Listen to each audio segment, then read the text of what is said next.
पुरानी व्यवस्थाओं पर बढ़ता दबाव और पारदर्शिता की मांग, चाहे वो आईएसआरओ की बंद दीवारों के पीछे की जांच हो या क्रिप्टो की गुमनाम दुनिया में सरकार की दखल। बिल्कुल, ईरान की सड़कों पर उठता गुस्सा और भारत के कोर्टरूम में सुधार की धीमी रफ्तार भी इसी में आते हैं। सही।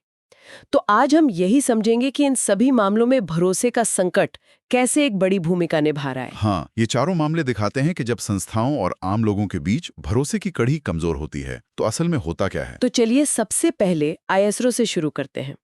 मैंने पढ़ा कि हाल ही में उनके एक पीएसएलवी मिशन में कुछ बड़ी गड़बड़ी हुई। ये पूरा मामला क्या था? हाँ, 12 जनवरी को आईएसआरओ के पीएसएलवी 62 मिशन के लॉन्च के कुछ ही मिनटों बाद एक बड़ी दिक्कत आ गई।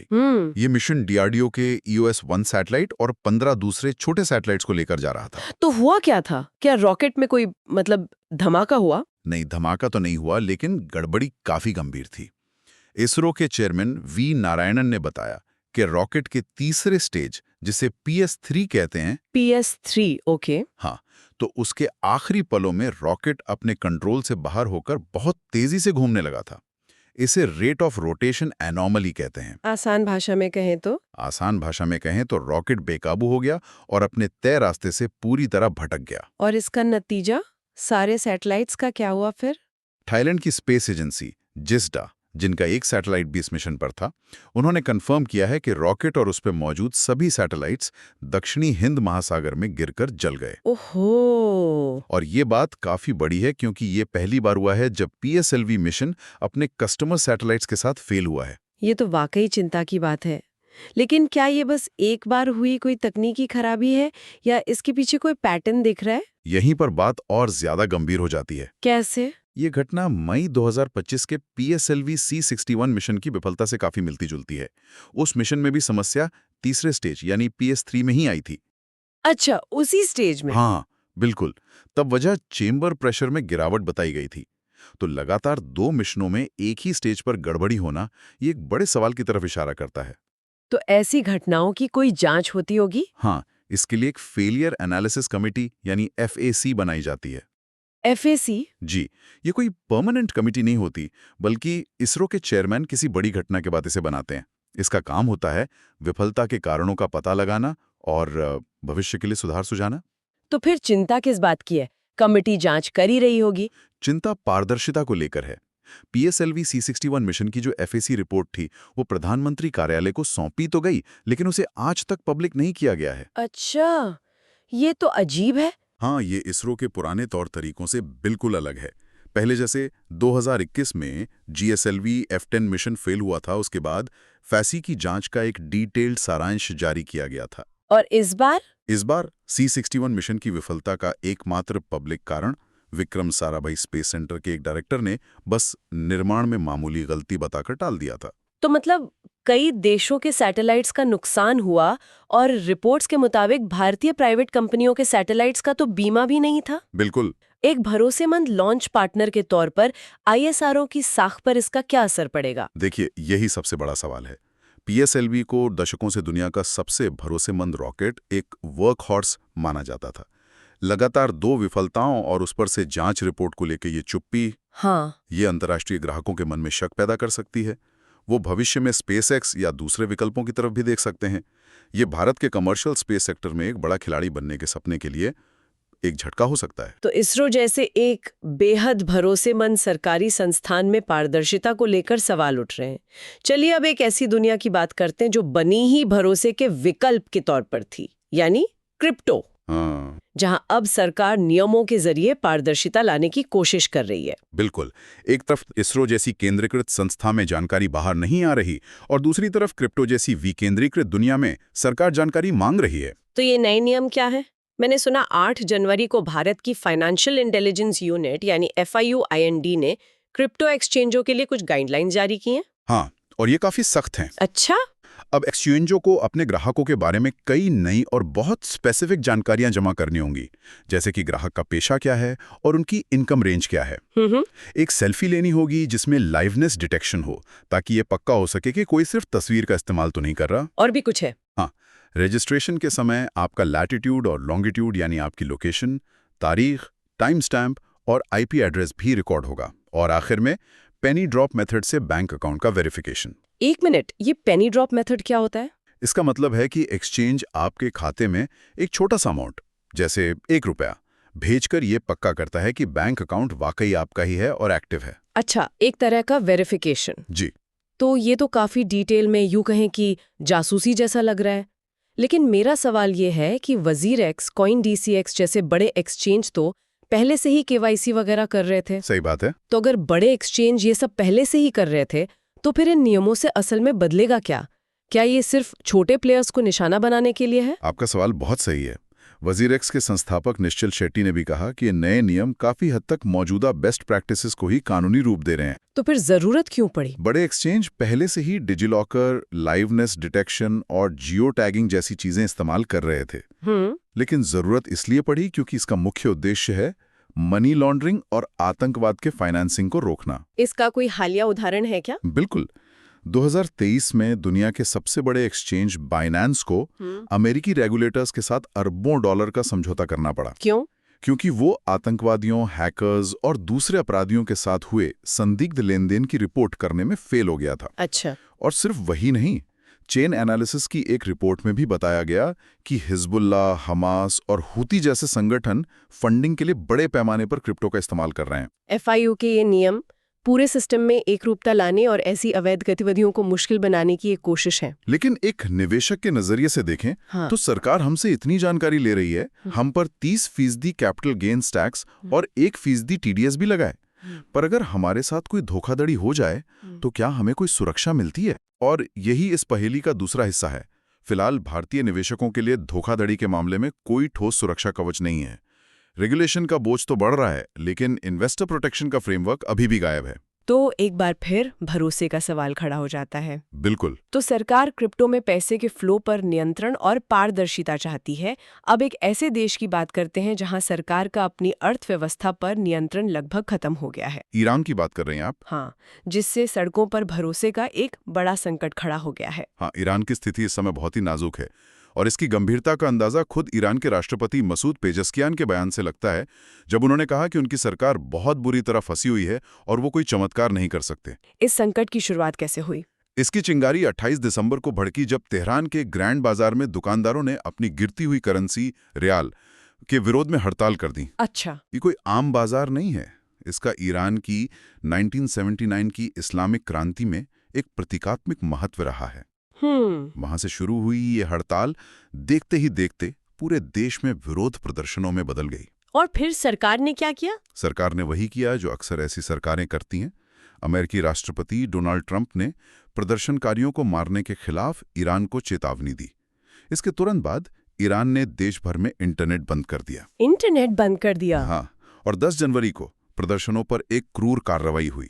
अमेरिका और नॉर्वे में मौजूद मानवाधिकार संगठनों का दावा है कि इसमें कम से कम 3000 लोग मारे गए।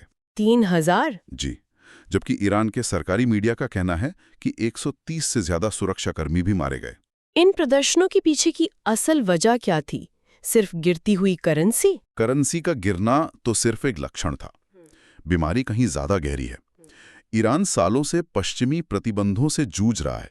जून 2025 में इजराइल और अमेरिका के साथ हुए युद्ध के बाद हालात बद से बदतर हो गए। तो महंगाई का क्या हाल है? देश में हाइपर इन्फ्लेशन है, यानी बेतहाशा महंगाई। युद्ध के बाद से रियाल की कीमत लगभग 60% गिर चुकी है और खाने पीने की चीजों की महंगाई 72% की सालाना दर पर पहुंच गई है। 72%? हाँ, लोगों के लिए गुजारा करना नामुमकिन होता जा रहा है। तो ये पूरी तरह से एक आर्थिक संकट की वजह से हुआ जनाक्रोश था। ईरान सरकार का नजरिया इससे थोड़ा अलग है। वो क्या कहते हैं? तेहरान यूनिवर्सिटी के प्रोफेसर फुआद इजादी जैसे सरकार के करीबी माने जाने वाले लोगों का कहना है कि ये एक शांतिपूर्ण विरोध था जिसे इजराइल और अमेरिका ने हाईजैक कर लिया था। उन्होंने मोसाद के एजेंटों पर दंगाइयों को, मतलब पुलिस स्टेशनों और मस्जिदों पर हमला करने के लिए उकसाने का आरोप लगाया। लेकिन क्या ये कहना ईरान सरकार के लिए एक आसान बहाना नहीं है? मतलब हर देश में जब सरकार के खिलाफ प्रदर्शन होते हैं तो अक्सर बाहरी हाथ का आरोप लगा दिया जाता है। हाँ। क्या इस दावे के अलावा कोई ठोस सबूत है कि ये विरोध प्रदर्शन पूरी तरह से बाहरी ताकतों द्वारा चलाए जा रहे थे, न कि असली घरेलू समस्याओं के कारण? ये एक बहुत ही वैलिड सवाल है। ईरान सरकार कुछ चीजों की तरफ इशारा करती है, जैसे मोसाद ने फारसी भाषा में सोशल मीडिया पर पोस्ट किया, हम मैदान में आपके साथ हैं। अच्छा। अमेरिका के पूर्व विदेश मंत्री माइक पॉम्पियो ने भी प्रदर्शनकारियों के साथ चल रहे मोसाद एजेंटों को बधाई दी। सरकार इन्हें सबूत के तौर पर पेश करती है, लेकिन सच शायद इन दोनों के बीच में कहीं है। मतलब लोगों की आर्थिक परेशानियां बिल्कुल असली हैं, इसमें कोई शक नहीं, लेकिन ये भी सच है कि ईरान के दुश्मन, खासकर इजराइल, ईरान में सत्ता परिवर्तन चाहते हैं और वो ऐसी किसी भी अस्थिरता का फायदा उठाने की पूरी कोशिश करेंगे। तो अब वहां क्या स्थिति है? फिलहाल विरोध प्रदर्शन थम गए हैं, लेकिन तनाव बना हुआ है। सरकार एकजुट दिख रही है और विपक्ष बटा हुआ है, लेकिन जैसा कि तेहरान के एक शिक्षाविद ने कहा, क्रांति का टेलीविजन पर प्रसारण नहीं होगा। इसका क्या मतलब हुआ? इसका मतलब है कि असली बदलाव सत्ता के नीचे पक रहा है और ये तनाव कभी भी फिर से भड़क सकता है। ये तो एक बहुत बड़ा सामाजिक और राजनीतिक ब्रेकडाउन है। चलिए अब वापस भारत आते हैं और एक ऐसे सिस्टम को देखते हैं जो ऐसे ही ब्रेकडाउन को रोकने के लिए बनाया गया है। यानी व्यापारिक विवादों को सुलझाने का कानूनी तरीका। बिल्कुल, लेकिन पता चल रहा है कि यहाँ भी भरोसे और देरी की समस्या है। आप आर्बिट्रेशन यानी मध्यस्थता की बात कर रही हैं, और ये बिल्कुल सही कनेक्शन है। आर्बिट्रेशन का पूरा कॉन्सेप्ट ही इस बात पर टिका है कि दो पार्टियां कोर्ट के थका देने वाले सिस्टम के बजाय एक न्यूट्रल तीसरे व्यक्ति पर भरोसा करके अपना विवाद सुलझा लें। लेकिन भारत में इसी भरोसे की कमी है। हाँ, मैंने पढ़ा है कि 2019 में एक कानून में संशोधन हुआ था, लेकिन 6 साल बाद भी आर्बिट्रेशन काउंसिल ऑफ इंडिया यानी ACI का गठन नहीं हो पाया है। ये ACI क्या करने वाली थी और देरी क्यों हो रही है? ACI को भारत में आर्बिट्रेशन के लिए एक सेंट्रल रेगुलेटर बनना था। इसका काम था आर्बिट्रेशन करने वाले संस्थानों को ग्रेड देना, आर्बिट्रेटर्स को मान्यता देना और देश में हुए सभी आर्बिट्रेशन फैसलों का रिकॉर्ड रखना। तो फिर दिक्कत कहाँ है? इसके गठन को लेकर सबसे बड़ी आलोचना इसकी निष्पक्षता को लेकर है। निष्पक्षता को लेकर क्या चिंता है? इसके स्ट्रक्चर को लेकर। इसके ज्यादातर सदस्यों को केंद्र सरकार द्वारा नॉमिनेट या नियुक्त किया जाना है। एक मिनट, मतलब जो संस्था रेफरी का काम करेगी उसके ज्यादातर सदस्य सरकार चुनेगी, लेकिन सरकार तो खुद ही देश की सबसे बड़ी मुकदमेबाज है। बिल्कुल। ये तो सीधे सीधे हितों का टकराव हुआ। और यही चिंता का सबसे बड़ा कारण है। सिंगापुर और हांगकांग जैसे दुनिया के सफल आर्बिट्रेशन सेंटर्स में ऐसा सरकार के दबदबे वाला रेगुलेटर नहीं होता। इसी वजह से ये आगे नहीं बढ़ पाया। तो अब क्या हो रहा है? अब सरकार एक नए बिल, मध्यस्थता और सुलह संशोधन विधेयक 2024 का मसौदा लेकर आई है। इस नए बिल में क्या खास है? इसका मुख्य उद्देश्य है अदालतों के दखल को कम करना। ये आर्बिट्रेशन संस्थानों को वो शक्तियां देने का प्रस्ताव करता है जो अभी सिर्फ अदालतों के पास हैं। जैसे फैसला देने की समय सीमा बढ़ाना या किसी आर्बिट्रेटर को बदलना। अभी इन छोटे छोटे कामों के लिए भी कोर्ट जाना पड़ता है, जिसमें महीनों लग जाते हैं। और एक इमरजेंसी आर्बिट्रेटर का भी जिक्र है, वो क्या है? क्या इससे कोई फर्क पड़ेगा? ये एक बहुत बड़ा और जरूरी बदलाव हो सकता है। कैसे? इसे एक उदाहरण से समझिए।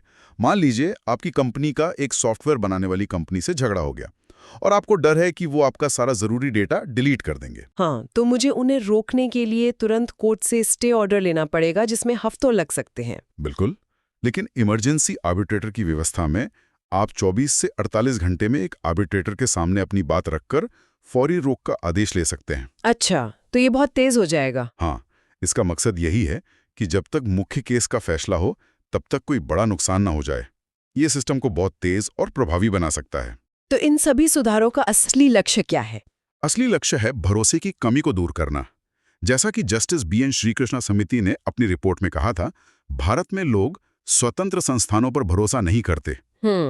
इसलिए वे एडहॉक आर्बिट्रेशन पसंद करते हैं, जहां वो अपना आर्बिट्रेटर खुद चुनते हैं। इन सुधारों का मकसद एक ऐसा इकोसिस्टम बनाना है जहां लोग संस्थाओं पर भरोसा कर सकें और भारत एक ग्लोबल आर्बिट्रेशन हब बन सके। तो आज की हमारी बातचीत में एक पैटर्न साफ नजर आया। इसरो की पारदर्शिता का सवाल हो, क्रिप्टो यूजर्स और सरकार के बीच भरोसे की कमी हो, ईरान में सरकार और जनता के बीच टूटता विश्वास, या फिर भारत की कानूनी प्रणाली में सुधार की धीमी गति, हर जगह संस्थागत भरोसे का संकट है। और इन सभी स्रोतों से एक ही विचार उभरता है, केंद्रीकृत नियंत्रण और एक पारदर्शी स्वतंत्र व्यवस्था की जरूरत के बीच बढ़ता तनाव। बिल्कुल। चाहे वो एक स्पेस एजेंसी की विफलता की रिपोर्ट हो, एक क्रिप्टो यूजर का ट्रांजैक्शन हो, एक नागरिक का विरोध हो या एक बिजनेस का विवाद हो, ये सवाल कि नियम बनाने, रिपोर्ट करने और सुधार करने की शक्ति किसके पास है, और भी महत्वपूर्ण होता जा रहा है। सही बात है। और सोचने वाली बात यह है कि सूचना जिस तेजी से फैल रही है, उस दौर में ये संस्थाएं जनता का विश्वास बनाए रखने के लिए खुद को कैसे ढालेंगी, ये देखना दिलचस्प होगा।